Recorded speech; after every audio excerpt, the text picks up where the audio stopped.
नमस्कार दोस्तों, मैं राजकुमार मौर्य। उत्तर प्रदेश में प्रधानी का चुनाव होने जा रहा है। प्रधानी के चुनाव को लेकर सरकार की तरफ से, राज्य निर्वाचन आयोग की तरफ से तैयारी चल रही है। इन्हीं तैयारियों के बीच वर्तमान में जो प्रधान है वे ज्यादा से ज्यादा पैसा कमाने के जुगाड़ में लग चुके हैं। लेकिन यह जुगाड़ वर्तमान के प्रधानों को महंगा पड़ना शुरू हो गया है। कैसे?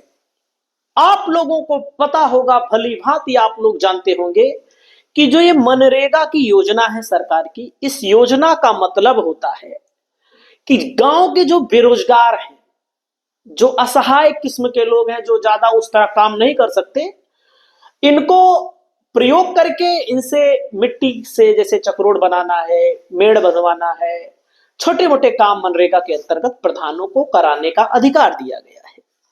लेकिन दोस्तों, आप सबको पता है कि वर्तमान के जो प्रधान हैं, इनमें हम सबको नहीं जोड़ते हैं, लेकिन कुछ लोग ऐसे हैं, कुछ क्या इनकी संख्या ज्यादा है, काम उन बुजुर्गों से नहीं करा रहे हैं, उन व्यक्तियों से नहीं करा रहे हैं जिनको जरूरत है पैसे की, काम करवा रहे हैं जेसीबी मशीन से।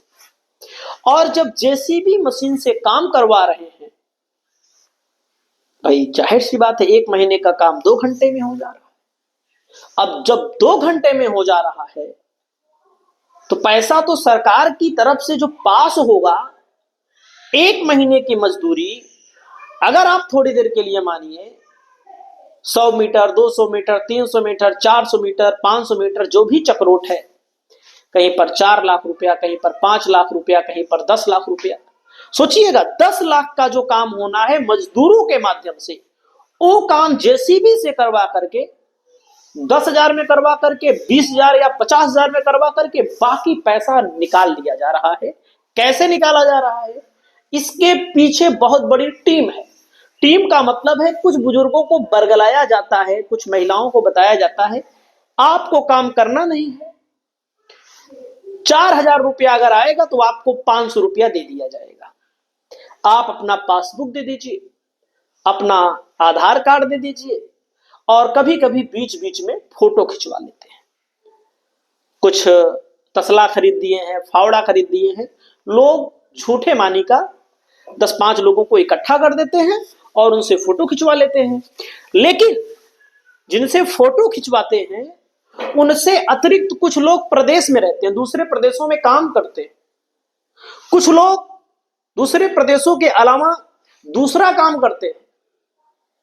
उन लोगों की भी मास्टर रोल में हाजिरी भरवा करके पैसा जब उनके खाते में आता है तो 500 रुपया, 600 रुपया, जैसे बात हुई हो, 1,000 रुपया, 500 रुपया ज्यादा नहीं होता है, 700 रुपया, यानी कि कुल मिलाकर के 25% मान लीजिए या 15% आप मान लीजिए, उनके खाते में छोड़ देते हैं। बाकी मशीन लेकर आते हैं, अंगूठे से पैसा निकाल देते हैं। आप सब क्या होता है कि नहीं, आप लोग कमेंट करके बताइएगा। लेकिन दोस्तों, कोई जांच पड़ताल करने वाला होता नहीं है, और जो जांच पड़ताल कराने की कोशिश करता है तो उसको प्रधान लोग धमकी भी देते हैं, लोग डर भी जाते हैं। लेकिन जहां पर मजबूत प्रधानी का दूसरा पक्ष है, वह ये काम नहीं करने देता है, क्योंकि उसका कुछ बिगाड़ नहीं सकते हैं।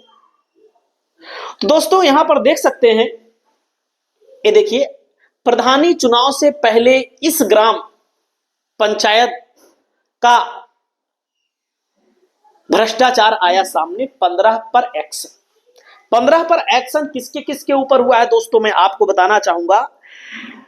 जब 15 लोगों पर एक्शन हुआ है तो इससे पूरे प्रदेश में खलबली मच चुकी है।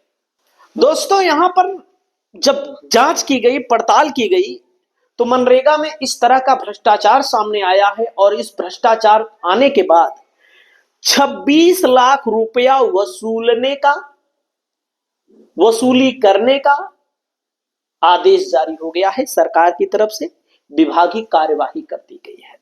अब दोस्तों, मैं आपको बताना चाहूंगा, जो 26 लाख रुपया वसूली का मामला सामने आया है कि अब रिकवर किया जाएगा जो भी ऐसे प्रधान पकड़े जाएंगे। और ये बहुत बड़ा घोटाला है, बहुत बड़ा घोटाला। पूरे प्रदेश की मनरेगा योजना को मेरे हिसाब से तो बंद कर देना चाहिए। क्यों बंद कर देना चाहिए?